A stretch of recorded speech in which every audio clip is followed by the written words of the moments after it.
Welcome, my friends.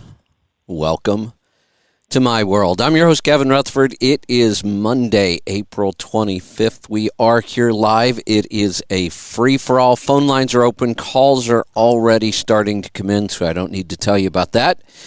We'll get to those calls here in just a little bit. The number to join us, 855-950-3835. So we're pushing the limits of our technology again. I needed a break this week. It's been a couple of hectic weeks. I spent an awful lot of time in the garage.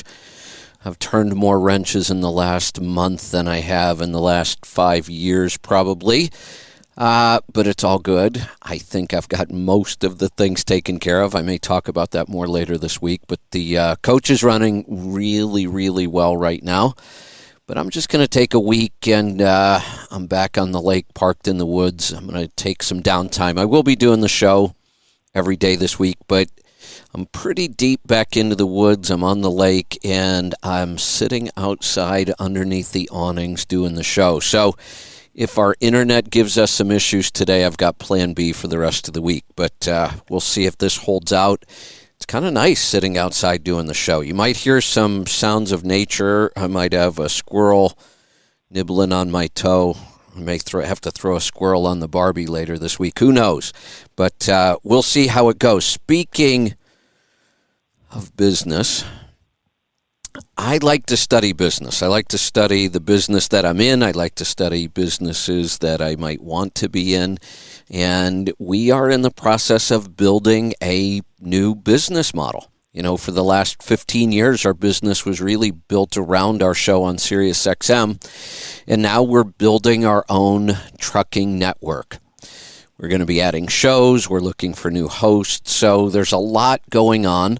So, you know, I've been studying business and media and networks and podcasting and radio and looking for new ideas. And one of the stories that just absolutely fascinates me, it's happening right now, CNN Plus. This is just a crazy story, maybe one of the biggest business failures I've seen in a long time. So CNN, a traditional media news outlet, they've been struggling for a couple of years. They have tons and tons of debt. Their ratings have been in the toilet for a long time, and they seem to be getting worse. I'm not really sure what they were thinking. Their shows and their hosts were not all that popular on traditional media, and somehow they thought that they could go build a streaming service instead. You know, the challenge with even doing what we're doing, on SiriusXM, it's easy to get new listeners. Lots of people have the radio. Every now and then they hear a show. They might stop to listen if you catch their interest. We built a very, very big tribe being on SiriusXM for 15 years. Now the challenge is building our own network. We have a lot more flexibility. We can get very creative. We can bring even better content. We can bring a better listening experience. We're already doing that with our app. Our app is in beta, by the way, and most of the feedback we're getting right now is very positive. We're also getting some great ideas from the beta testers. So we know that we can really improve on the product and our service of what we've delivered. Our challenge is it's much more difficult to grow, but we're pretty good at that, so I'm not too worried about that. But CNN started this streaming service. I've seen estimates that they have spent over $300 million to get this service up and running. They claimed it would be the most historic thing that they have ever done. CNN's been around a long time now. They didn't even make it a month. After a couple of weeks, they announced they're shutting it down. Now, they're going to shut it down on April 30th. That'll be, I think, 1 month. $300 million. They also lured in a lot of pretty big talent. One of the surprising people that moved over to CNN streaming was Chris Wallace from Fox News. a lot of other really big names, and now they're just shutting it down. Wow. I mean, what a spectacular business failure that was. Pretty crazy.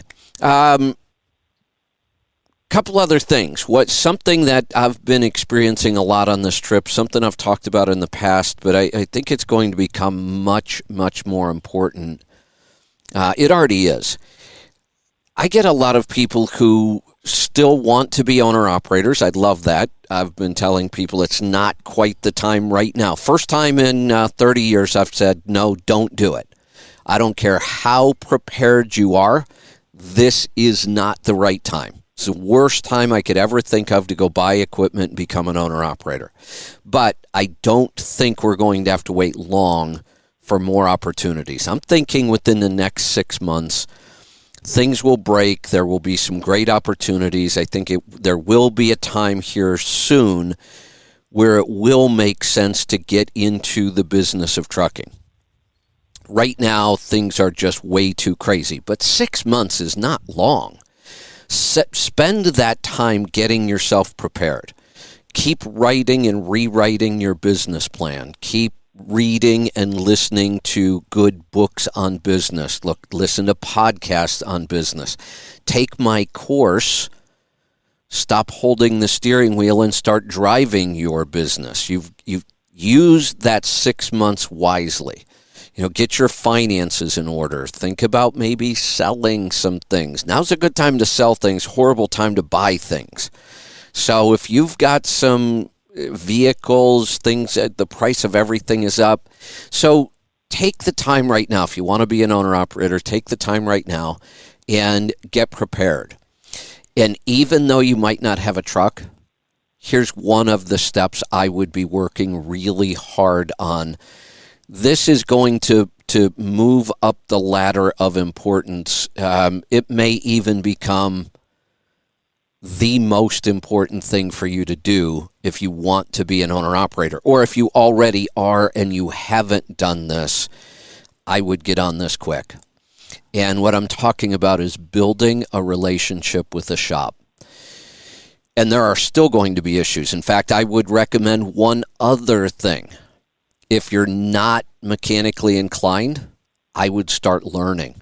I would start taking courses. If you can find a local vocational school, even if they offer automotive mechanics, take it. Trucks and cars aren't all that different.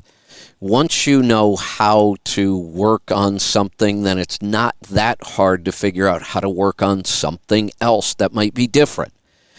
But get some experience if you don't have any. One of the things I'm going to start looking for, and I'd love to hear some feedback from you, the listeners, I'd like to find some good diesel mechanic courses online. I haven't even started looking yet, so I don't have a clue what's out there. If you know of something, message me on either one of the tribes, or you can send an email to support@Let'sTruck. If you know of anything, I'd love to find some good courses. I think this is going to become critically important. In fact, it already is. The last couple of weeks, I've spent a lot of time at Pittsburgh Power, and it takes me back to my early days of owning a truck, because in the early days of owning trucks, I spent a lot of time in garages. I spent a lot of time working on my own equipment, and I built good relationships everywhere that I've been. I started trucking in Northeast Ohio, and that's just a hub of trucking. There's shops everywhere. Parts are easy to get. Back then, getting your truck in and getting it fixed was just not that big of a deal. Today, it is becoming a huge issue with part shortages, mechanic shortages. I just experienced it. Now, my situation's a little different. I may have a lot of the same components that a truck has. Same engine, same differentials, same wheels and tires. A lot of the things are the same. But the people who work on trucks really don't want to work on RVs, and I know why. And the people who work on RVs aren't all that good at mechanical stuff most of the time. They might be good on the house stuff, the plumbing, the electrical. Normally, I don't need a whole lot of help on that stuff. I've always done most of that myself. Or it just goes back to the factory, and the shop at the factory has done 90% of the work on this. But when I'm on these long road trips, this one especially, mechanical issues have been probably the number one thing I've had to deal with since I've been gone. What have I been on the road, like 7 weeks now? Might be going on 8. Feels like 6 months, but I'm just at that time on the coach. I've got a lot of miles on it. It sat for 2 years, which wasn't good, and I kind of took off in a hurry on this trip. I knew I didn't have a lot of things done. I have not been able to get this thing worked on the road, period. I just can't get it done. Most of the people that have RVs like this are usually retired. They're not in a big hurry. They don't put a lot of miles on them. They don't really have to deal with this, and it's a good thing. Because I can tell you there are very, very few places when you're on the road to get this thing fixed. So I've been doing most of the work myself. In fact, my new plan, and I've already started working on it, I am really upgrading tools. I didn't buy a lot of the tools I would need to work on a lot of the stuff on this truck because I hadn't planned on doing it. I said a long time ago, I really didn't want to spend a lot of time turning wrenches. I have a lot of other things to do. But it's become a necessity. If I'm going to use this coach the way that I do and put all these miles on it and work and move from place to place, and I'm usually on a schedule and I have to book appointments ahead of time and I want to meet with people, I'm kind of working my way back west now. I've met several partners on this trip that's been awesome. Got to spend a lot of time at Pittsburgh Power. That was just a fantastic experience. And I plan on meeting a lot of old partners and some potential new partners on the way back west. So with a schedule like that, I can't sit around for, a week or 2 or a month waiting to get into a shop that may not be able to fix my problem anyway. I can't imagine what it would have been like if I would have had to find a shop to put this charger cooler in. It's one of the hardest jobs I've done in a very, very long time. But I was fortunate that I have the relationship with Pittsburgh Power, and I had access to their place, and Bruce has all the full hookups for RVs and right there in the lot. That was a huge plus for me. And I was just able to take a bay and work on it as I could. And when I needed an extra set of hands, the mechanics there were excellent. A shout out to a couple of them that really went above and beyond. Ethan stayed with me late a couple nights and really helped out with a lot of things. I spent a lot of time with Jason and Rock working on the charger cooler when I needed some help. But that was a real resource for me, and it helped me a lot. But I still had to do an awful lot of work. If I needed a shop to have done this, I can't even imagine where or when I would have gotten it done. So think about that. If you own a truck or if you plan on owning a truck, being able to do some work yourself and having the tools to do it, I think, is becoming more and more important. And I read an interesting article just this morning in CCJ about the average age of diesel technicians. Not quite as bad as the average age of truck drivers, but they're not getting new technicians. The shortage of diesel technicians cracked the top 10 industry concerns for the first time last year. We've talked about it on and off, but it's never been on the official top 10 list of issues or problems. It now is. Something you should really pay attention to. Hopefully this parts and supply shortage we're going through, I don't think this is going to last long. I don't know. But I think that the shortage of mechanics in good shops is going to be a problem for a long time coming. And think about this. We've talked about possibly losing driving jobs to autonomous trucks here in the future. I don't see how, without major changes to the way our equipment is built, I don't even see how it could be done. This is one job you can't automate. You just can't automate mechanical repairs like this. We thought and we were told that the computer itself should troubleshoot and diagnose, and that really doesn't happen. Every once in a while you get lucky and it actually gives you a code, and it saves you some time in troubleshooting. But nothing about fixing vehicles is automated or will be anytime soon, if ever. So keep that in mind. All right. I had some other things, but there are calls, so I'm going to get to the calls. We do have some lines open if you want to jump in right now. 855-950-3835 is the number to join us. Jump in. We're going to get started today in Texas. Greg, welcome to the program. Hey, thanks for taking my call, Kevin. Glad to be able to hear you again after so long. I have quit Sirius some time back and recently found, I started my Sirius back up the day that they canceled you. Oh, boy. Okay. I'll touch on your open a little bit. That's exactly how I am especially with the way the rates, the mechanic rates, shop rates have gone up so much, and not to mention, I moved about 5 years ago to an area where I have not been able to find a good mechanic.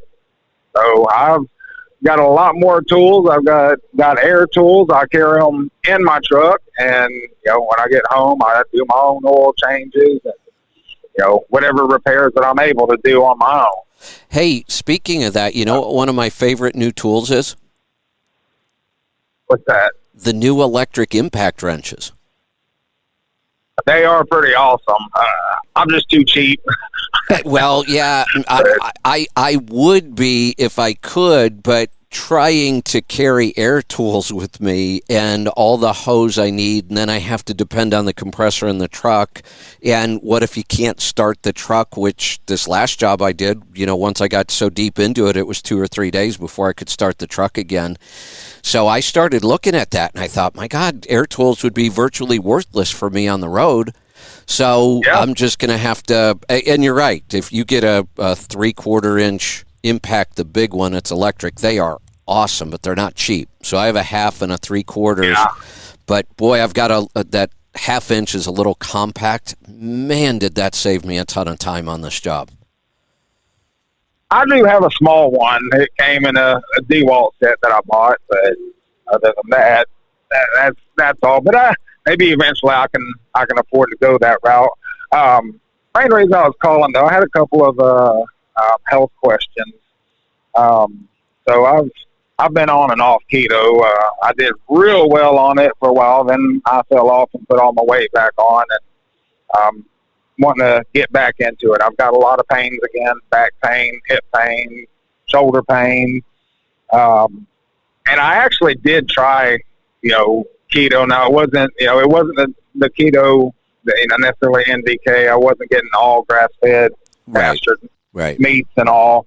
And the pain didn't seem to go away. Now, it only lasted a couple of, I only did it for a couple of weeks, and I still have problems with digestion, even though, I was taking the Beta Plus. So is there anything else, and should I just start strictly carnivore? I think if you can, carnivore is a great way to go. Now, speaking of the pain, it's interesting that you bring that up. The last long road trip I did, I forget it was 2017 or 2018. I didn't prepare. I remember that. Yeah, I didn't prepare all that well food-wise. Lisa and Diesel, we were all together, so cooking for 2 people, eating for 2 people. We ran out of our food pretty quickly, and we were really busy. We started eating out more, and I was still eating keto, but I was eating it at restaurants, so we would call it dirty keto at that point. And my RA actually came back. And the other problem with eating out at restaurants, the quality of the meat and the quality of the oils. And I really thought it was the oils that were getting me. They fry in all the worst oils. All their food has the worst oils in it. And when I got back from that trip, I had markers of RA again. My shoulder was really hurting me. My hip was bothering me. And it took me a couple months to clear that up. So this trip, it's a little easier. I was by myself. I brought a lot of food with me. The first month on the road, I didn't eat out at all. Then I ate out a couple times because, at the truck show and people invited me out. But then I kind of ran out of the high quality meat, and I could have ordered some more and had it shipped in, but I never knew where I was going to be, and my schedule kept changing. So for the last, I'd say about 3 weeks, most of the meat I've eaten, and I'm eating carnivore, so I am eating a lot of meat. I'm eating fermented carnivore. Most of it's just been coming from the grocery store. And just this... So when you say fermented carnivore... Hold on a second. Okay, no, that's okay. Let me come back to that. Don't forget that part. I am shocked and I know part of it was all the work I was doing in the garage or in weird positions. I was under the coach or lifting stuff. My joint pain is back. It's not horrible yet, but the fact that I have any pain, and my left shoulder is the first place I notice it, the fact that I have any pain at all shocked me. I just thought 2 or 3 weeks, I'm not eating out at restaurants, I'm not getting bad oils. So for me, it really does seem to be the quality of the meat, and it doesn't seem to take that long for me. Now, I'm going to switch over to eating a lot of seafood, because good quality seafood is much easier to get. I already have a ton with me. I just haven't been eating it. But I'm going to switch over, because I don't like the fact that I'm starting to feel a little pain again. So for some people, that quality of meat seems like it can be a really big issue. And I'll definitely do that if I know we used to buy from Butcher Box. I mean, I don't, it's been quite a while. I mean, is there any better choices these days? Yeah, I've heard you speak of Grassland beefs. Butcher Box was one of my first, and I probably haven't bought anything from Butcher Box in almost 2 years. Many other sites that I like much better now. Grassland Beef is a big one. U.S. Wellness Meats is another name for them. Heritage Foods. Now, I will tell you this about Heritage Foods. Absolutely the best tasting meat I've had anywhere. Their pork is out of this world. They have heritage breed pigs, and the flavor of their pork is just incredible. Their beef is pretty awesome. I don't know if I've ever gotten any chicken from them or not. But I will tell you this, it is total sticker shock. They are one of the most expensive places I've ever ordered from. So I get my pork from there, I get special cuts from there, but I'm not going to eat that stuff every day. It's just way too expensive for that. Carter Country Meats for dry aged beef. Their steaks are some of the best I've ever had. Polyface Farms, Joel Salatin. I've been talking with him again recently. He's got awesome quality. So, who else? Corner Post Meats out in Colorado we worked with for a little while. The options, Moink is growing pretty fast. So the good news is these places are now everywhere. 8 years ago, we were struggling to find this stuff. Now it's much, much easier to find. You can find it in grocery stores, but honestly, I don't trust it. I've followed some of these brands. They can say grass-fed all they want. Sometimes they even say grass-finished. I just really don't trust the grocery stores and that supply chain. So when it comes to meat, I'm just going to stick to buying direct. And then there's always the option, look for local farms. We're seeing more and more local farms all over the country that you may never hear of, but you may be able to buy from them locally. Yeah, I'll have to look into that as well then. So I'm still on keto, but I've got finally, after 2 or 3 years of trying to talk my sister-in-law into trying keto, because she's lived pretty healthy, as far as she tries to watch what she eats. She works out a lot. She's not big now. Years ago she got well over 300 pounds. But every year at the beginning of the year, at the gym she works out at, they do a challenge. And because she listens to the trainer so much and he's so much against keto, she wasn't interested in it. Finally talked her into it this year, and she is completely sold. She, she loves it, loves how she feels, Good. loves the results that she's getting. So she's it's about a 3-month challenge, and they've got 2 weeks left. My question would be for her. Obviously in the last 2 weeks, she wants all the results because there's a big payout at the end, Right. and not to mention just the pride of being the winner. Two things: would a longer, maybe 2 or 3 day fast be a good idea? Now she works out an hour a day, 6 days a week, 30 minutes of strength training and 30 minutes of high interval training.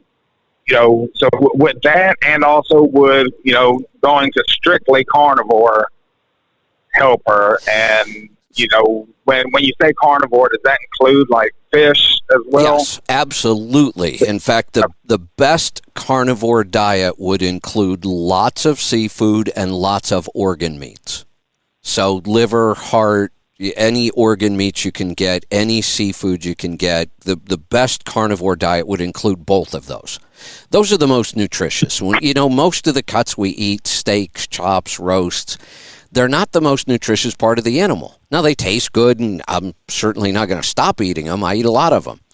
But the best carnivore diet would include that. And I know earlier you had a question about fermented carnivore. Yes. Yeah, I was wondering if that was, when you say fermented carnivore, because I've heard you talking about possibly in the future for fermenting meat. But when you say fermented carnivore right now, are you talking about fermented vegetables? Yes. Along with carnivore? Yep. Okay. Yeah, adding some fermented vegetables, yogurt, kefir, kombucha, things like that for, lots and lots of good gut bacteria. And I am going to look at fermenting meat and seafood, just not till I get home from this trip. So I just think that there's a lot of benefits to adding fermented food. I have a feeling as hunter-gatherers, we didn't have refrigeration. Most of our food probably fermented on its own. We probably got a lot of bacteria from our food where we don't today. Our food supply is so sanitized. So that's kind of my thought process behind that. Getting a lot of good bacteria in that I think we're missing in our diet today. Now, here's the thing. With only 2 weeks left in this challenge, every now and then I see people make a change that works for a lot of people, doesn't work for them. We don't know why. So I would almost be afraid to try anything new with only 2 weeks left. Honestly, okay. How do they judge the winner? Is it just on weight loss? It's just appearance. So it's before and after. So they take pictures of day one of the challenge, and numbers. I mean, it kind of goes off of both, but I think the bigger one is the pictures and okay. Your appearance, which everyone has really noticed hers. Mind you, like this, she wasn't heavy to begin with, and she's lost, I think, around 25 pounds and over 10% body fat. Okay, so she's definitely been successful. If it's just not pure appearance, but if that's a big part of it, I would say that I would probably try carnivore. The reason being is meat is the least inflammatory food in our diet. And even a little bit of inflammation can make you look a little puffier than normal. One of the things I notice when I start eating strict carnivore, I look leaner. Even if I don't really lose any weight, I look a lot leaner. I see more definition. Okay. So I think that would be the one safe thing she could try, is just go pretty strict carnivore. Okay. I will definitely let her know. Kevin, I appreciate everything you do for us, and I've been doing some shopping in your store, trying to help y'all out and all. You've helped me out quite a bit over the years. I mean, I started listening to you back in 2008, Wow. 2009, whenever fuel prices, when they went up so high. And, that's when I learned to slow down. And, it's like you say before, some of the things that you suggest to some people doesn't necessarily fit everyone. My operation has been a little different than a lot. So it depends on fuel prices, if slowing down makes sense. Correct. Right now, it absolutely does. Yep. But, that's one thing that you taught me early on. I mean, I just became an owner-operator in 06, and my first year or so before I started listening to you, my costs were a lot higher than, what they are because, the biggest thing was the fuel mileage, and of course, obviously, the everything else that you taught us over the years. And, I just want to say, really appreciate it. I love the new format. I sure hope it works out, better for y'all. Love no commercials and, now we'll be getting more shows. So there you go. Thanks a lot. And I will continue calling and supporting y'all. Thank you. Appreciate the support. We are also very happy with the new format. We love the app. When you see the app and you get to start using it, you're going to be blown away by how much better the listening experience is going to be now. Let's continue on. Let's go to Virginia this time. Steve, welcome to the program. Hey, Kevin, I guess I got to wash your grapes for a minute, and then I got a question. I couldn't do the things I do if I had never met you. I just want to say that to everybody. Oh, hey, now I know who this is. Hey, how you doing? Usually I'm Steven. I'm getting older. Yeah, we all are. Hey, So, but you know what? I do have go ahead. You know what? That's way better than the alternative. Well, yeah, sometimes that can be debatable. Depends on how long you've been married. Yeah, I'm not going to touch that one. I understand. So, hey, I got a question on my M14 here. Sure. So I stepped back and I bought a 98 Classic. I know you don't like the Classic, but, with what I do, it doesn't matter to me. Right. And I put a 6-foot drum box on it so I could just haul more stuff because I just go out and I come back. There's not a load. Then I just drive home empty. I don't care. So anyway, I slid. I'm on this project right now. And so I had to slide my fifth wheel back. And I actually used that Milwaukee impact wrench you were talking about. And I'll tell you, there was only 3 bolts I had to heat to move that whole fifth wheel assembly back. So those things are definitely worth their weight in gold. I agree. But more to the point, I'm pretty heavy, heavier than I've ever been anything hauling household goods. And this summer, I plan on being this weight. I'm just bumping up on 80,000 pounds. I plan on being this weight this summer hauling furniture. Okay. The N14, I got no history on it. I mean, it leaks oil like a sieve, so I do put oil in it. But I want it, in theory, if my crankcase pressure is high, that would force oil out of the N14, correct? Yeah, but that's not the worst. That's not really what we're looking at when we're looking at crankcase pressure. What crankcase pressure is telling us is that the rings and the liners are wearing out because that's where the pressure comes from. It comes from the combustion being able to get past the rings, and it creates that pressure in the crankcase. So, yeah, you might get more oil out the blow-by in that, but what we're really more worried about is if the compression can get past the rings, then the oil can also get past the rings, and then you're going to be burning more oil. I think I'm leaking more oil than I'm burning, to be honest with you. I'm sure I'm burning it. So how often do you have to put in a gallon? I guess probably about 4,000 miles. Oh, yeah, you're not leaking that much. Not even close. Yeah, I didn't think so. Here's a good experiment to try, because a lot of people, this seems to be a really common thing. We see oil, and I mean, you can see some what we would call pretty big leaks, and it's probably not even Well, I would say it's not even probably 4 or 5 ounces in 4,000 miles. Try this one time if you want to understand. Just take a gallon of oil and pour it out on the ground somewhere. Think about what a gallon of oil on the ground looks like. It's everywhere. So we're not leaking that much oil. The worst engines I've seen, when I used to have, two-stroke Detroits, they leaked like a sieve, but they didn't leak anywhere near a gallon in 4,000 miles. So when you've got that kind of oil consumption, that truck's ready for an in-frame. Oh, I know it. I've already talked to Pete about it, but I got to get through harvest season first. I know. I'll just keep putting oil in it. Yeah, and that's fine. You know what I'm saying? Yeah, but, and hey, are you putting Lucas in it? I am. Oh, good. Yeah, good. Without a doubt. Yep, good. It'll probably get you through. But I got 3 heads. So if I added more blow-by tubes, would that help any? No, nothing's really going to help here. Like I said, that the crankcase pressure and what might be coming out the blow-by tubes of the leaking is not the big issue here. In fact, you could live with those leaks for 2 million miles and it wouldn't really hurt anything.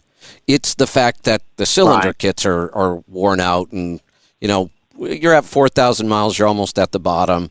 I think you're going to get through this just fine. Just keep dumping, plain old Rotella would be the oil I would use, and, a gallon or 2 of Lucas every time you... Honestly, I'm not even sure that I would change your oil much. I would change the filters, because you're putting so much fresh oil in it, why bother?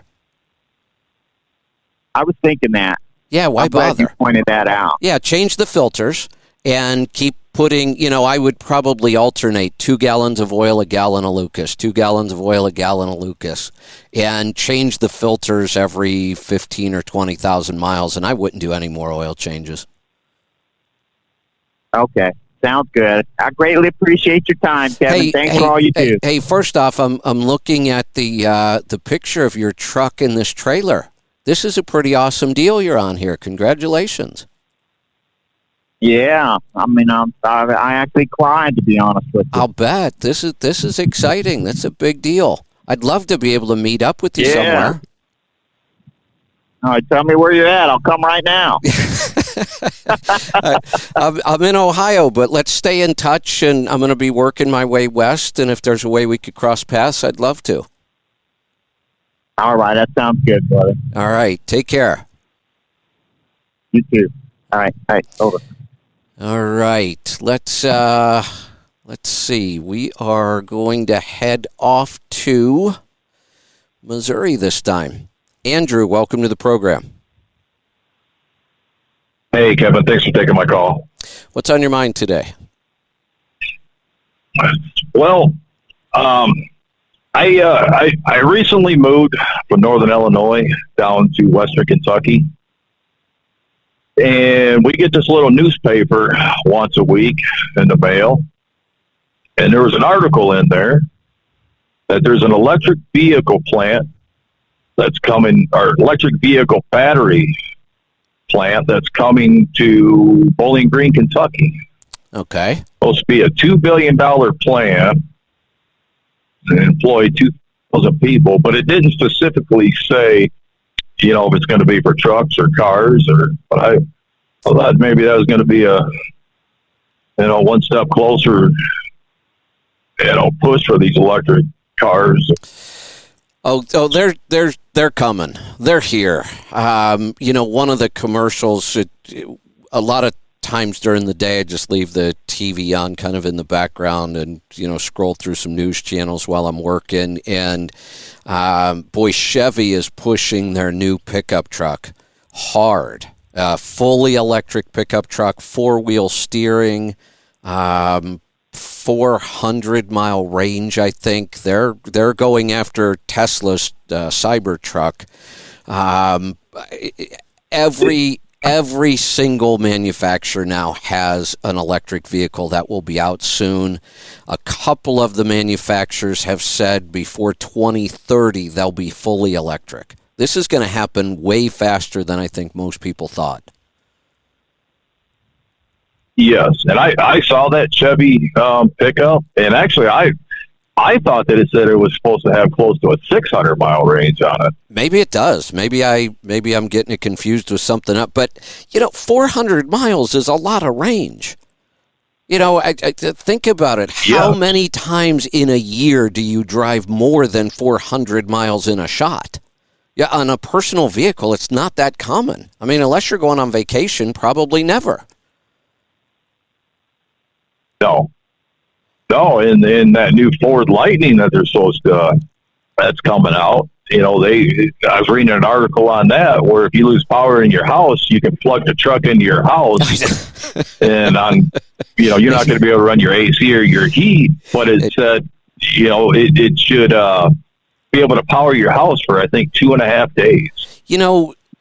If we think about this, and I know there are still a lot of concerns. There's no doubt about it. There are some places where the grid is not ready for this, but there is not a single problem we can't overcome.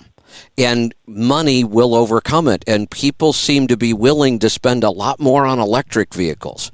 But if we think about this, if we took and built a house and we put a full solar roof on it, Tesla makes some beautiful solar roofs, and we even put in, if you live in an area with decent amounts of wind, where I live, I have tons of wind, put in some wind generators up on the top, wire it, understanding that we're going fully electric. Now your car is electric.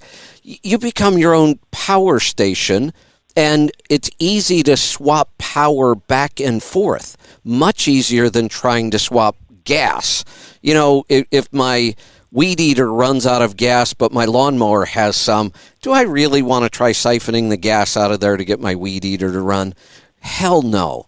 I might in an emergency, but when is weed eating ever an emergency?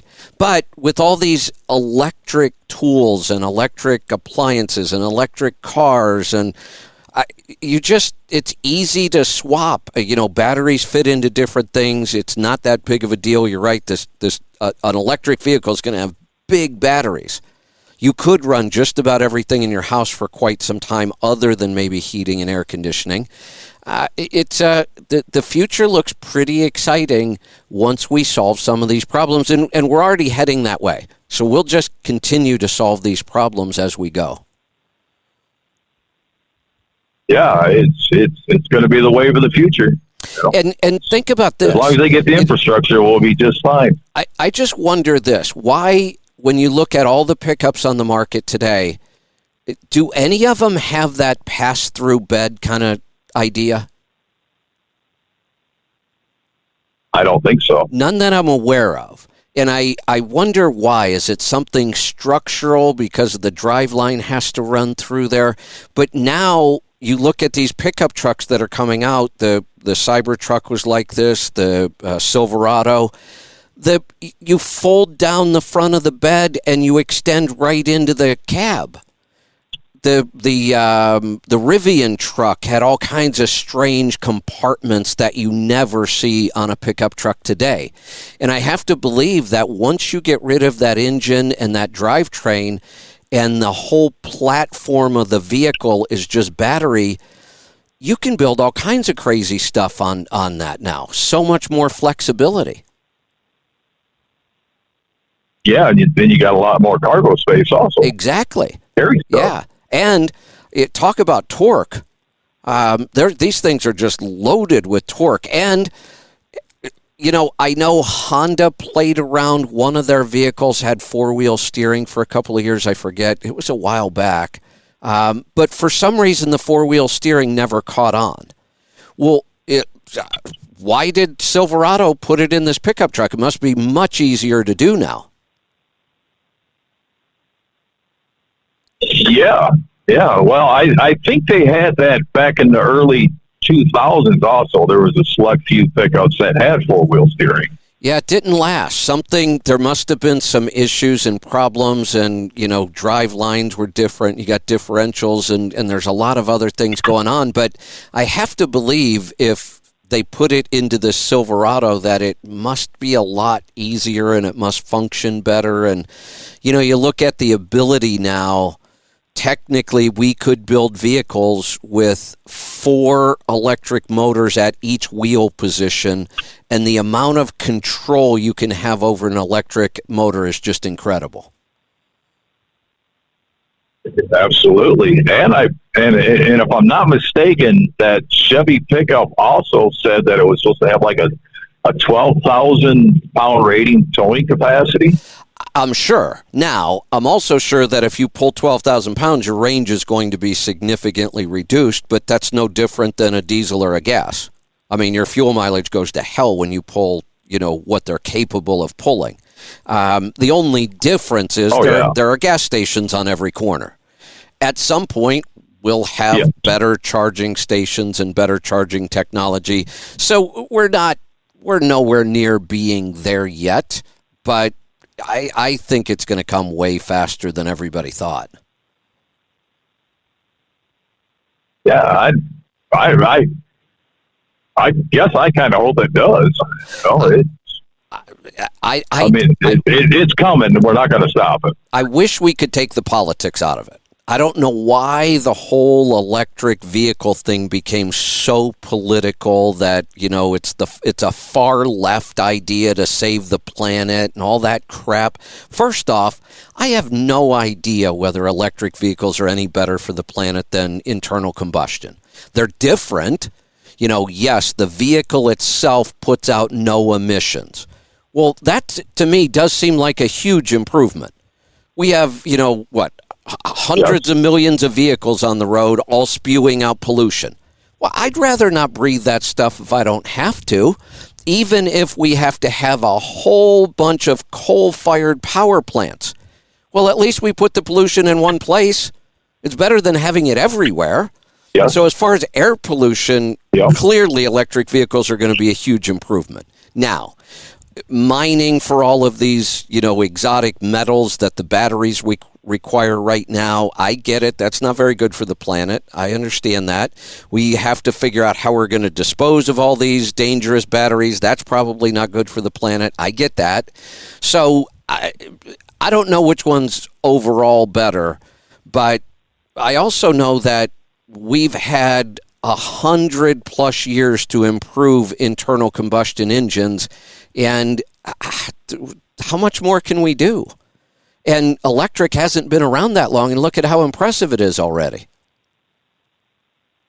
Yes. Hey, I got another question for you, since you do a lot of research. Have you heard any more about that battery, that solid-state battery that Toyota's supposed to be coming out with? Nothing new. I haven't seen any new articles on it, but boy, if they pull that off, that will be the game changer, no doubt. So is it, do you know, is that something like the Maxwell battery? Does it have like capacitors in it, or? No, I shouldn't say. I don't understand this technology at that level enough to really say that. But my only real analogy that kind of might help is, computers, and a lot of them still do, have physical hard drives where we have to write the data onto spinning disks. And those have been replaced by solid-state drives where nothing moves. And the solid-state drives are so much better. I mean, it was a huge improvement in computer technology. So that's about the best analogy I have. Okay. It's not so much of a physical storage of energy. And the Maxwell and capacitors are kind of like that. They store static electricity. It's the way I kind of understand it. But some of this technology is a little beyond me. Yeah, me too. So I'll keep reading, and I will let you go. There you go. Yeah. I'll try to. Yep. Well, I do. I stay on top of this stuff, and it is pretty exciting. But the vehicles, I think, are going to come pretty hot and heavy here. Let's go to Wisconsin. Tim, welcome to the program. Hold on a second. Let me try that again. Tim, what's on your mind Kevin, today? how you doing? Good. Hey, a few years ago, do you remember when you made that challenge to people about, spending more time reading? Do you remember that? Yes. So, I've done that, and I'm not at your level yet, but I'm approaching 50 books I've read on diet and nutrition Wow. and that. That's impressive. I do have I don't drive over the road anymore, but I have a job now, my own business, where I can listen as I'm working, which is really good. And, I read a bunch of different things, but I average probably, a couple books a week, maybe 3 books a week. And that's fantastic. Nice thing is I can go back and re-listen to them. But here's what I found. First off, I have a medical background. So when it comes to medical books, I fully understand them. So here's the issue that I found with a lot of these books. And part of the problem is trying to educate people. And I've done this test a few times. Over the years now, I've suggested to people to try to read, educate themselves. And some people that are fairly educated. And thankfully they have, and read some of these books. But what I have found is, even though you can read these books, if you can't comprehend or understand what's being written, it doesn't really help, someone to read a book if they don't really understand it. And it would be interesting if there was another approach we could take to educate people, because that's the only way you're ever going to get people to change, is that they have to first want it, and they need to educate themselves. But if the material out there to educate them is above their comprehension, I think that's an issue.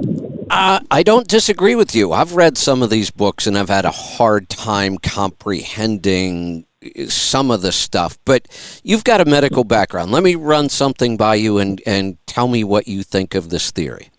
So when you start reading some of these medical books and we start talking about mitochondria and we start talking about, how this nutrient can do that, but then when it interacts with this nutrient or that, I mean, it gets outrageously complicated sometimes. And, sometimes I start to get overwhelmed with it. But I really got thinking. The human body is incredibly complex. I mean, when you start trying to study biology and physiology, and I'm fairly intelligent. My reading comprehension is pretty strong, but I can get overwhelmed with this stuff. So I got thinking. Does the average person really need to understand any of that? I made this statement, and I think the first time I made it, I had Dr. Davis on the show with me. And I said, look, you've been through medical school. Some of the stuff you had to study, I can't even get my head around. I said, but as wildly complicated as the human body is, our owner's manual should only be 1 page. You're exactly correct. And that's the problem with a lot of these books. So, and you are right. You are, I've listened to you for many years, probably 10, 12 years now. And you're an educated person. You have a good background, and you understand things. So now take those books that are written, like you said, do they need to go that deep? They don't, but they all do. And what happens to someone that can't understand that, they shut off. So their brain, because they don't understand it, and then it becomes disinterested, then they just shut off. And, in today's world, everybody wants to be told what to do, right? They don't want to, right. Right. They want you to say, hey, Kevin, how do I eat? Tell me how I need to eat. They don't want to go do the work. And that's what I'm saying. Like you said, it's way too complicated. I mean, I don't know. Maybe I'm a geek. I love reading that stuff. It's very interesting to me. But for 99.9% of people, they don't need to know that. No, you don't. But here's here is the problem with this theory that you and I are talking about right now, because it should just be this easy. I mean, let's think about it. Human beings have been on this planet. I don't care what your religion is.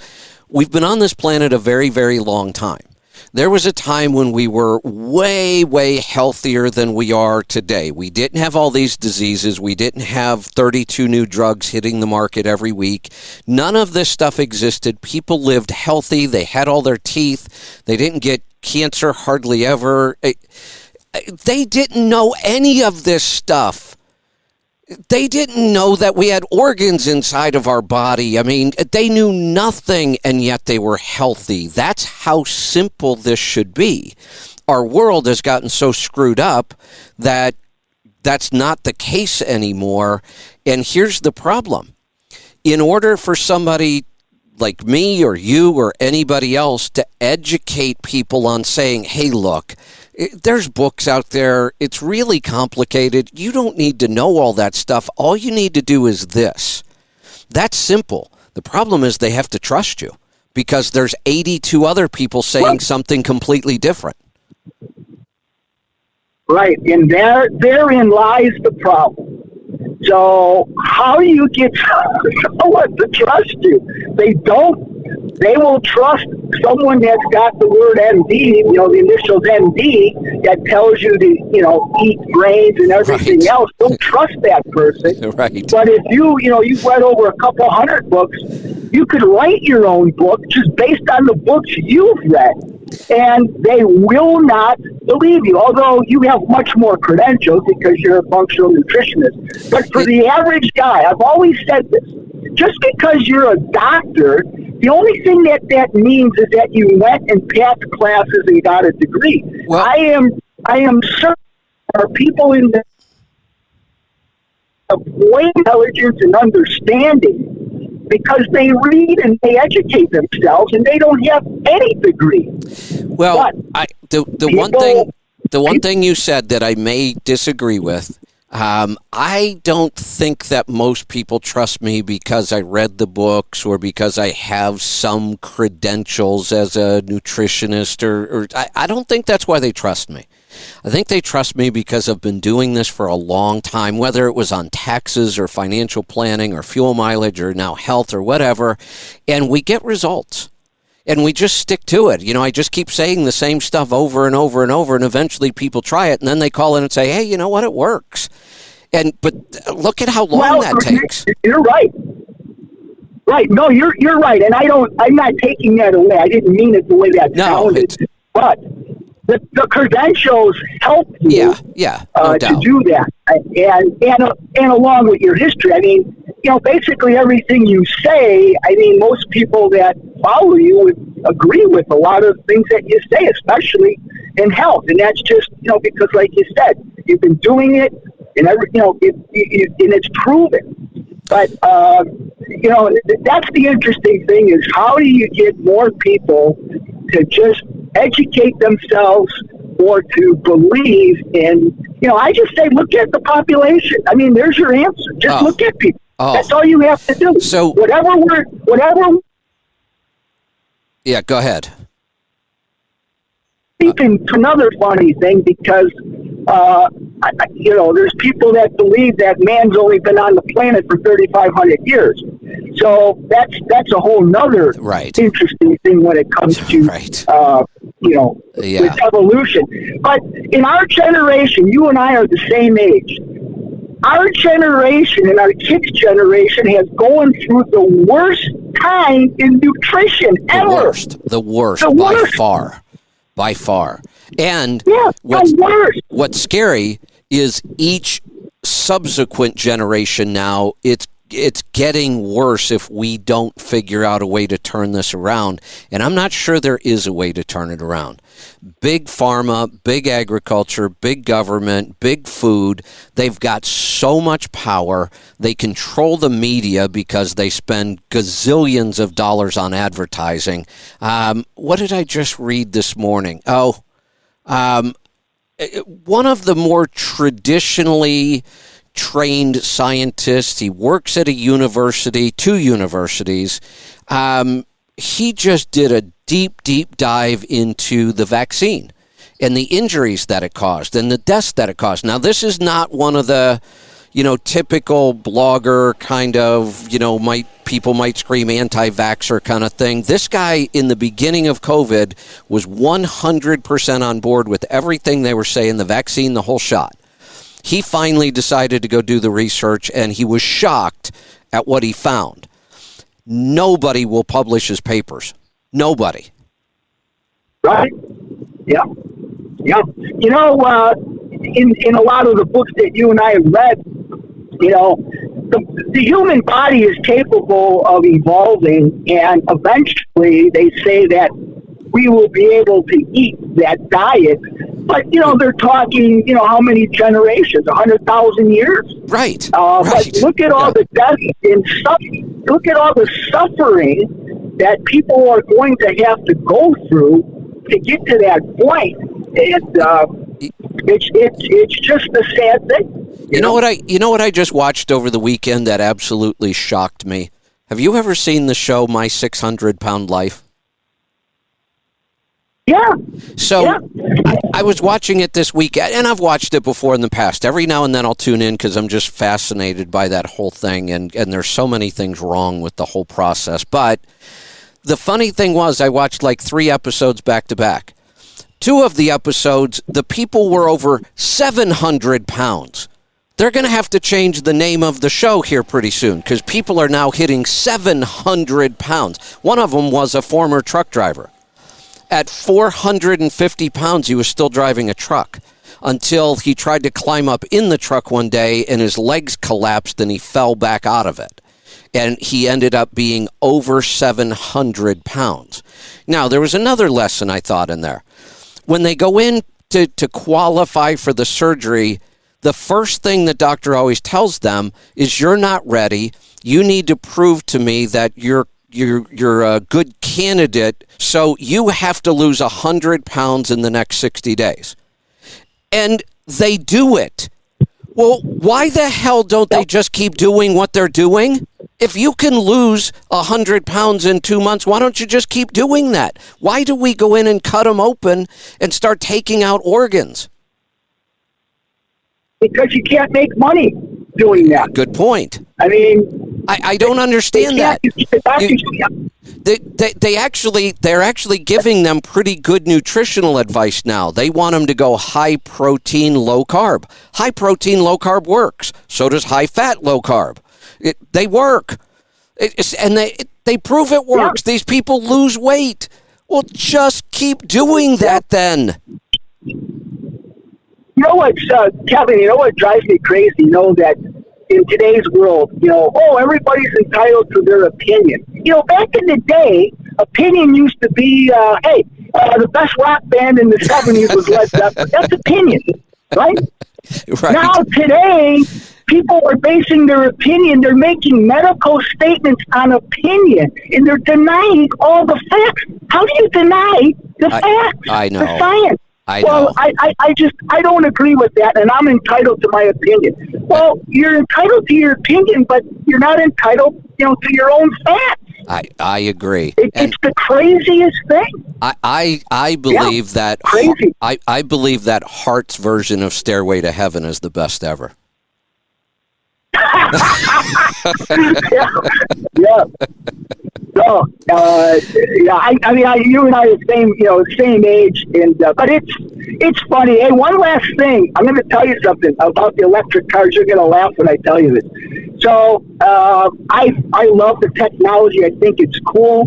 I like Elon Musk. Elon Musk came out and his fix for the grid is each home will be its own grid. That's his fix. I love that idea. So this happened in a suburb in Chicago. So I have a relative that went in and test drove an electric car. So he goes out, salesperson, you're talking, and oh wow, beautiful car. So salesperson says, yeah, we had a little bit of a problem. What's the problem? Well, in a particular subdivision, there was a overabundance of electric cars, so they wound up blowing the transformer up in that subdivision. So it turns out power company came after the people with the electric cars and sued them, and then the people that got sued wound up suing the electric company, and that's where it stands. Oh boy. So that is I have a couple friends that sell high-end electrical stuff to cities, and that is the major problem. But I love the technology, and if Elon Musk can come up with the idea, each residence will be its own grid. That's where it's probably going to be. One of the things I've really thought long and hard about electric vehicles, and I have the advantage of being able to come on the air and then people respond to me, so I get all of their thoughts and ideas. But there was one I had never thought of and nobody brought up, and I just saw this recently. I don't even remember where. One of the challenges will be apartment complexes. Yep. I never thought about that. Yep. So we definitely still have some challenges. There's no doubt whatsoever. But let's think about this.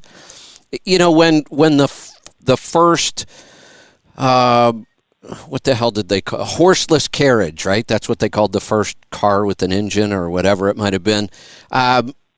Did anybody ever believe there would be hundreds of millions of vehicles on the planet? No way.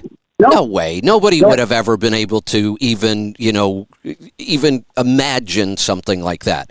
So we keep hearing, the grid. Well, the grid is what it is because it's all we've needed. Why would we have a grid that could handle hundreds of thousands of electric vehicles or millions of electric vehicles when we didn't have millions of electric vehicles? Exactly. Yeah, exactly. A few weeks ago, or maybe a few months ago, you had a guy recommend a book to you called The Moral Case for Fossil Fuel. I read it. I think, I don't know that you read that book yet. I haven't. But if you haven't, I would read that starting today. Okay. It is a great book, and it's not a political book, but that's all I'll say. It is a great book. It explains the whole process of why we are where we're at with that. It's an amazing book. I think that was Matt that recommended that. But I am gonna read it. Yeah, when two people recommend a book, then I definitely have to go do it. Yeah, here's the funny thing that you never hear. The only thing today that you hear about fossil fuel on any news channel anywhere is how bad it is, right? Well, how come they never talk about how good it is? Well, yeah, exactly. I mean, the only thing they ever talk about, and basically the motive of these people that are pushing this, it's not... Their motive is what's best for the planet. It's not what's best for the human race. That's the difference. Well, and when you wonder... let's go back to how complex some things can be. And we talked about how complex the human body is. How complex do we think the damn world is? I've said many times, of course the climate's changing. It's been changing forever. It's not going to stop. Of course, human beings affect that change. How could there be billions of people on the planet doing what we do and not have an impact? I've never argued any of those things. What I argue is all the stupid things we think we can do to stop it when we don't even understand it. Yeah. That's our arrogance, speaking. Yeah. Hey, we didn't make it, but we can change it. We can fix it. Right. Yeah. So. Yep. All right. Great book, and I think you really it'll just open your eyes. Everything you've learned about diet, it's the same. It'll have the same effect on you. You go like, holy cow! Never even thought of that. I need something like that right now. I'm getting a little. I'm struggling to read right now. I'm kind of in a reading slump, so I think I need something new. This just might be the book. You won't put it down. I'm telling you. You'll read it to the end. That's how interesting it is. Good. So, anyway, hey, that's all I have. And again, thank you for everything that you do. And everybody I'm sure appreciates it. That's for sure. Thanks. All right. One more call, and we're going to wrap this up for maybe two more calls. Let's go to Texas. Fred, welcome to the program. Hey, Kevin, good to speak with you again. Happy Monday. Happy Monday. What's on your mind today? Real quick comment. I saw the Rivian up in Ohio on the road. What a cool-looking truck that is. That's a really good-looking truck in person. I'll bet. I saw one on the road, too. I was shocked. I didn't know there were that many around on the road. But when you start thinking about the possibilities of how different... Well, just think about this. And I've said this before. In my lifetime, there have been almost no new successful car companies started from scratch. You could say, well, Acura. Right. Well, Honda started Acura, and come on, those were that's different. Yeah. Lexus and Infiniti and all that stuff. Right? Those aren't new car companies. But what was their DeLorean? That one didn't make it. The couple attempts that people have tried didn't succeed. In 100 years, we've hardly had any new car companies. But all of a sudden, because of electric, the Yugo almost made it, Kevin. The Yugo almost made it.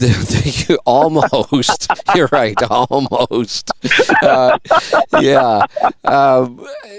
But all of a sudden, because of electric, new car companies are popping up everywhere. Because most of the time they're technology companies. Yeah, and that's the difference here. And because to build an electric vehicle is much, much simpler than building an internal combustion vehicle.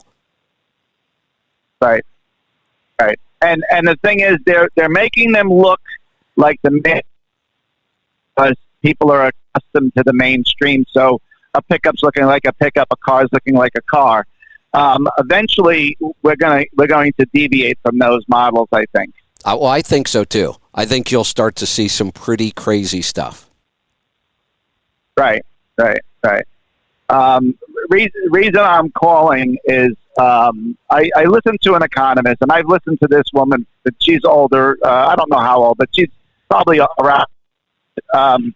She's an economist. She was on one of the business channels this morning, and she feels that what they're calling for is a global recession, but not a recession here in the States. But it's going to be a very traumatic slowdown to 0.5% to 1% of GDP.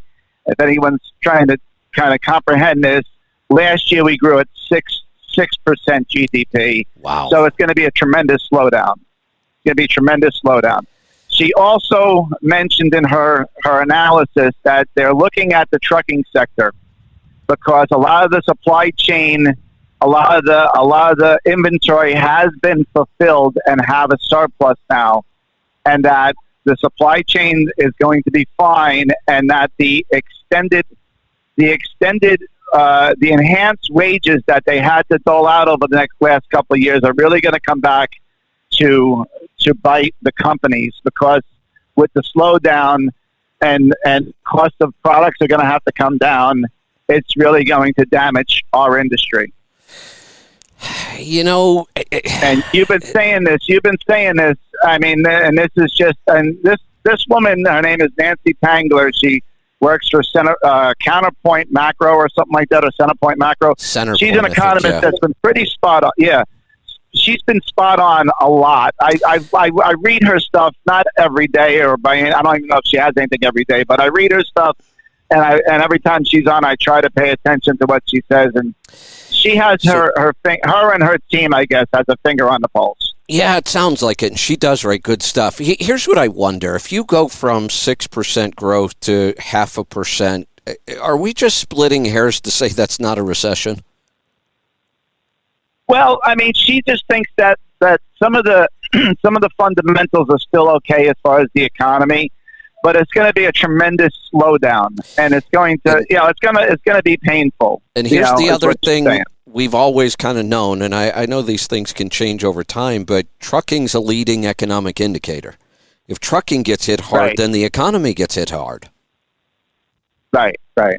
So, she said, third and fourth quarter, these earnings are really going to start showing the cracks in the economy. Yeah, I think so. Here's the thing. We don't need to know exactly how bad it's going to be. We know things are going to get tough. So everybody should just be doing the smart stuff when the economy is going to tank. Stop spending so much damn money. Cut back on your spending. Maybe you can call my wife, Kevin. Maybe you can call my wife. I'm only kidding. Well, I got to tell you, in my household, I'm usually the one that's advocating for the spending. Lisa's the really, really disciplined one, so she keeps me in line when it comes to that kind of stuff. Yeah, I'm a little like you too, and that's a bad recipe when both of us are like that, my wife and I. And me, it's like, I think I need a new chrome bumper. It's like, what? Or a motorcycle, maybe another motorcycle. Yeah, exactly.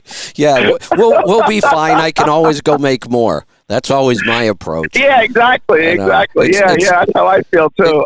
It's the curse of the entrepreneur. Hell, I can always make more money. Don't worry the about owner-operator. Yeah. The owner-operator, right? I mean, that was, we make more than what we make because next week I'm going to have a good week. That's right. Yeah, exactly. Oh, gosh.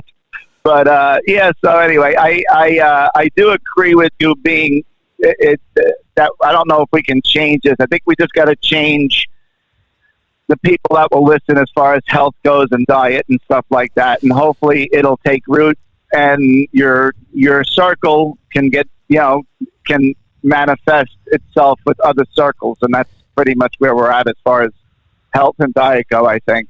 Yeah, once we get this network up and running, which is a huge project for us, everything else had to be shelved for a while. I mean, I had a couple of big projects and they just had to be put aside. Once we get this network up and running, then, on the trucking side of things, we're pretty well set. We've got a lot of great partnerships. I'd like to find a couple more really good shops around the country because I think people are going to need that a lot. I would like to do more mechanical shows because I think people are going to do that a lot. So I'm going to lean on, Pittsburgh Power and Mike Beckett and some other people to help along those lines. Health-wise, we're really going to go out and create a lot of new partnerships. People who are out doing the same thing we're doing with different tribes. And I think there could be strength in numbers. Right. I got you. Yeah, that sounds, I mean, I'm all in 2 feet. Don't care how deep the water is. But I wanted to also publicly say thank you to Dale Howard. He helped me out. I met a kid on the road here who is 4 months into this. He's running an E-Log required truck with no E-Log. He's $90,000 in debt, and he says he can't run for under $350 a mile. And I just shake my head because I'm sure there's more stories than not like that right now. Yeah. And worst case, he, not that he's just doing that. He's running the truck that it's deleted. And I'm like, and he's having all kinds of, and I'm like, you have 2 small kids at home. You really need to rethink your direction, So, but I can only, if he asks me for advice, I give him what I can. And I've made all those mistakes before, I mean, 34 years out here. I made a tremendous amount of mistakes, but I learned. Is he part of our tribe and is he listening? No, he's not. I steered him towards your accounting software. I steered him towards your website, told him that there's a lot of good courses on there to help him succeed. I gave him my phone number. I said, you can always call me, no matter what it is. I'll either return your call and I'll try to help you with what I can. But, it's just... and he's like, you think we'll make it another couple of years? I said, I don't know. Yeah, you mentioned Dale Howard, and I'm pretty sure this was his line, and it's a really good line. You can lead people to knowledge, but you can't make them think. Yeah, that's definitely a good, I mean, I was just trying to see if, the kid got stopped for a roadside check, and they did a little more digging, and so he was on a paper log with a 2011 truck. Oh boy. What was the worst case scenario? I know there's going to be fines, but would they impound the truck? And Dale said he didn't really see that on the books, but he was going to look a little more. I don't know if he had time to do that yet or not. But the e-log is one issue that's easily fixed, though. I mean, you could argue that I screwed up, I didn't understand, I'll fix it, and you can fix that pretty quick. If they dig deep and find the delete, he's got problems. Well, that's what I told him. I said, you're not only that. Once they start seeing that you're really completely out of order, they're going to start digging more things. Yeah. And I said, you're young, you don't want to have these issues. And of course, he jumped in brand new in the trucking, brand new owner operator, and he has his own authority. Oh boy! And he's paying all of these people to get them loads and factoring. And I'm like, you need to. I just thought of something, because honestly, sometimes I hate to admit this, but that was kind of my first year. I mean, I got it. I would do anything not to get pulled over and inspected because I knew something was going to be wrong. I mean, I did not run a good business. There was a lot of things wrong with my operation. You know what, though? Mm-hmm. It was a lot easier then. Things weren't nearly as complicated as they are now. You couldn't get in too much trouble back then. And today, honestly... I've had scale masters yell and berate me and let me go. Yeah. And with an egregious logbook. There's just too much that could go wrong for him right now that would put him out of business in a week. Yeah, I know. So I hope he took my words to heart and hopefully going to make some changes for himself. I hope so. Well, thanks for trying. We need more people like that are willing to help. I tell people, the best thing I can do is help the guy behind me to succeed. There you go.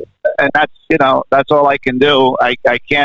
I can't finance anybody, but I can help the guy behind me succeed. There you go.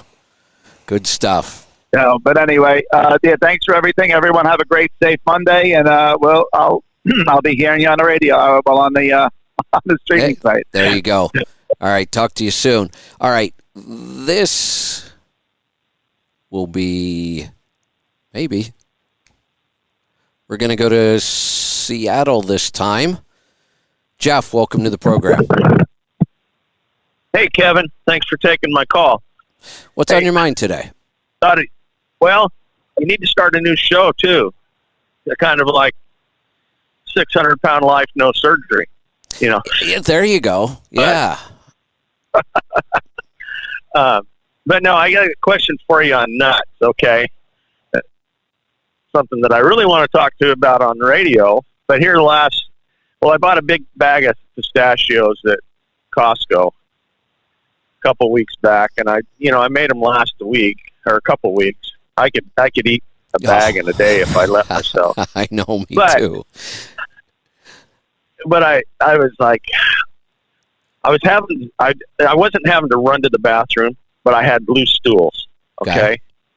And then I went through them, and it's been about a week, and I haven't had any almonds or the pistachios or anything, and everything's firmed back up. Is that the nuts doing that to me, or is there something else? Well, it's the fat in the nuts.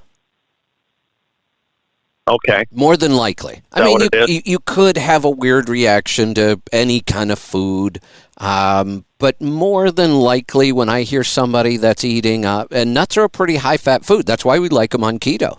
They're, fairly low carb as long as you don't eat the whole bag in one sitting, and they're fairly high in fat, and they're tasty. And so, but when I hear somebody's eating more of a high-fat food than normal and it's messing with their digestion, it's usually just some fat digestion that needs support. Okay. Oh, let me make another quick comment. Not on the nuts, but I was I'm still eating dirty, but I was in Walmart the other day, and I usually buy their little 1 pound pack of ground beef.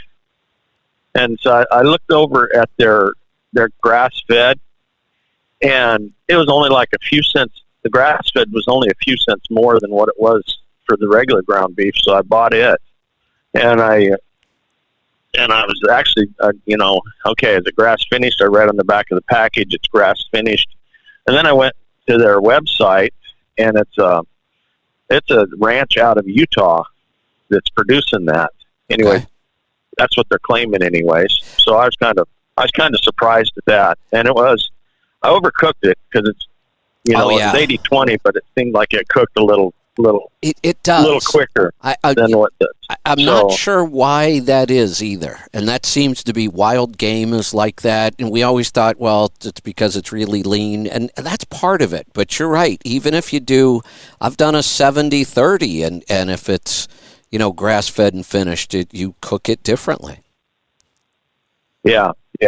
And I have found a farm. Actually, I was wanting to go to work for him, but I just can't take the pay cut right now in Caldwell, Idaho. That's down where I live. And but I'm going to be able to buy meat and eggs and stuff from them. McIntyre Farms or Pastures or something like that. And they do the regenerative farming and the rotation and grass finish. So Caldwell I'm is excited about that I've. Caldwell's a regular pit stop for me when I travel, because if I leave Oregon and I'm heading east, a lot of times I'll head out that way on 84. And from my house to Caldwell's 6.5, 7 hours or so. It's a good first stop for me. And then usually on the way back, it seems to be a good last stop for me. So that RV park right there by the truck stop, I've stayed in that place a lot. Okay. Yeah. And their farm is just, I don't know if you're familiar with Lake Will, but it's kind of over on the south side of Lake Will. And it's, okay.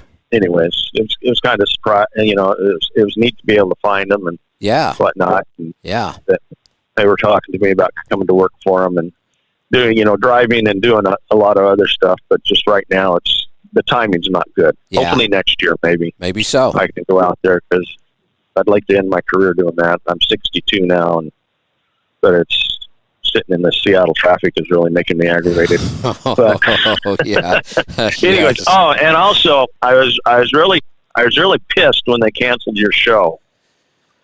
But I'm glad. Now I'm glad they canceled your show. I mean, it's probably not helping you financially right now, but what you're talking about doing is going to be so awesome. Your new network. The good news is I try really hard to take my own advice.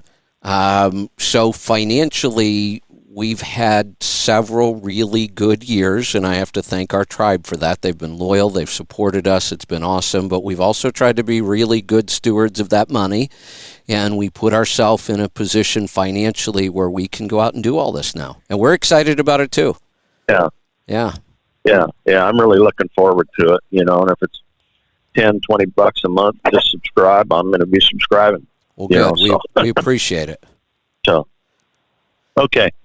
Thanks, Kevin. All right. Thanks for the call.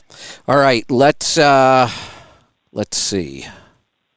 I have one more call. This is going to be the last. So, Angie, if you're listening, don't take any more calls.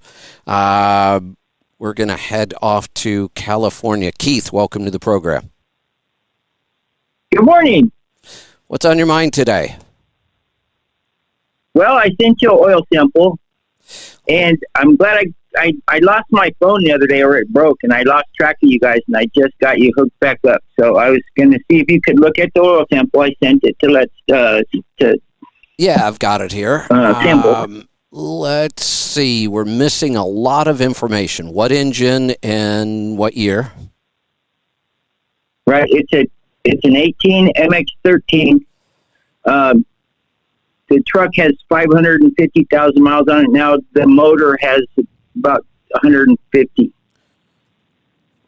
Wait a minute. They put a new motor in it a while back. Oh, why? There was a sensor that was a tab that held the sensor in that broke off and went through the motor and ended up in the oil pan. Ouch. So Okay. they put a new long block in it at 350. At 350,000, they put a whole new long block. Okay. All right. So I'm going to guess this is just a standard 1540 oil? Yes. Okay. Because it doesn't say, but viscosity tells me that. You could have just about poured this oil sample out of a bottle. It's super That's what clean. I was thinking as well. Super clean. I mean, there is absolutely nothing to talk about other than maybe your base dropped. So, but that's common today, and it's easy. And you got 50,000 miles on it. We would expect the base to be a little low.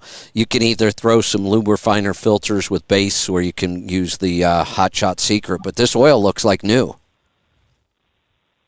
Okay, and a little bit of elevated is because of the catalyst, I'm assuming. On the iron, that's not even elevated. That's almost low for 50,000 miles. Well, yeah. Well, I've been using the catalyst. I haven't had any problems with any sensors or anything since I started using it. So keep doing it. I'm very pleased with that. Yeah, because you one of the things the catalyst really helps with is good, complete combustion. And when we burn the fuel completely, we don't get soot. We don't get a lot of the problems that come from that, and we can see that in this oil sample. You have virtually no soot, no fuel dilution, no wear metals. It's like I said, it's just really clean oil. So the engine they put in sounds really good, and the catalyst is helping. Right, and I just had the overhead done about 3-4 weeks ago. So good. It's running really well. Yeah, well, I can tell that from this sample. Great engine. I wouldn't change anything right now. All right. Well, I appreciate your time and glad to get back connected with you. Well, glad to have you back. All right, we are going to wrap it up for today. We will see you back here tomorrow for the Power Hour. We've got lots to talk about. We'll see you then. Be safe, be profitable, be fit and healthy. Always do the hard work and master the journey.